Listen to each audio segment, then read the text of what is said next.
They promised it was just a game. No emotions, no attachment, no consequences, just rules, clear boundaries, and one simple agreement: walk away the moment it feels real. But here's the truth no one tells you. Feelings don't ask for permission, and games only stay games until someone starts to lose. It started as an idea, not a feeling, not a desire, an idea. They were both bored in different ways. She was tired of being predictable, of doing everything right and feeling nothing at all. He was tired of control, of always knowing how things would end before they even began. So when the suggestion surfaced, it felt harmless, almost clever. A game, he called it. An experiment, she corrected. No names, no promises, no future. They agreed to honesty, but only within limits. They would share thoughts they never shared with anyone else. Confessions without consequences. Connection without responsibility. At least, that was the plan. At first, it worked beautifully. They met in neutral spaces. Spoke casually, carefully. Laughed about how easy it felt to be open when nothing was at stake. She told herself she was in control. He told himself he was detached. And for a while, they both believed it. The game gave them permission to say things out loud. Things they usually swallowed. Doubts, fantasies, regrets. She admitted she felt invisible in her own life. He admitted he liked being seen by someone who didn't expect anything from him. Every confession pulled them closer. Every laugh softened the distance. But they still followed the rules. No personal questions. No jealousy. No crossing lines. Until the silence changed. She noticed it first. The pauses between messages grew heavier. The conversations lingered in her mind long after they ended. She found herself replaying his words, not for meaning, but for tone.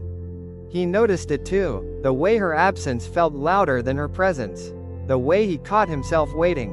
Waiting was never part of the game. One night, she broke a rule without realizing it. She asked him how his day had been.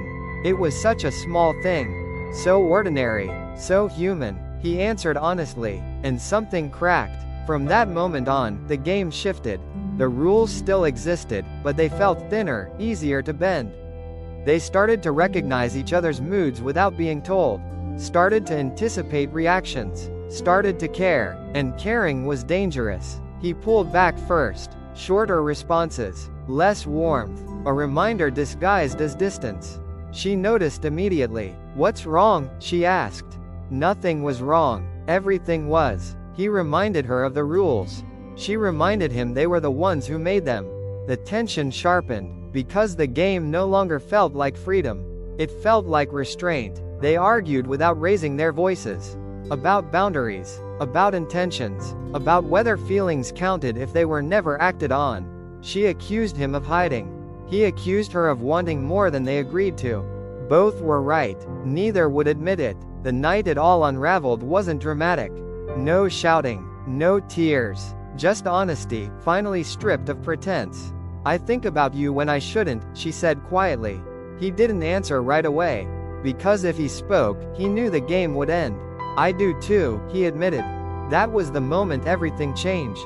Once spoken, the truth couldn't be contained. The game lost its shape. They tried to fix it. Renegotiate. Redefine. But feelings don't follow new rules once they've tasted freedom. Every interaction carried weight now. Every word felt loaded with what they weren't saying. They were closer than ever, and more afraid than before. He started noticing the cost. The distraction. The guilt. The quiet fear of wanting something he couldn't justify. She started noticing the imbalance. How much space he occupied in her thoughts. How little control she had left. The game had become uneven. And games like that always end the same way. With someone getting hurt. The final conversation came unexpectedly. He told her they needed to stop. Completely. No pauses. No, maybe later. She didn't beg. Didn't argue. She simply asked one question. Was any of it real? He hesitated, and that hesitation was the answer. They walked away with no closure. No clean ending. Just memories and unanswered questions. The game ended, but the feelings didn't. They lingered in quiet moments. In songs. In late nights when the mind wanders back to what almost was. Because some connections aren't meant to last. They're meant to change you. And some games teach you exactly what you're afraid to feel. If this story stayed with you, if you've ever crossed a line you promised yourself you wouldn't, if you've ever played a game that felt safe, until it wasn't, then this channel was made for you. Here, we tell the stories people are afraid to admit. Stories about desire, silence, temptation, and the emotions we hide behind rules. Subscribe now so you don't miss the next story. Right finger like this video to help this channel grow and reach others who crave this kind of intensity. And tell me in the comments, was it really just a game? Because the next story is already waiting behind closed doors.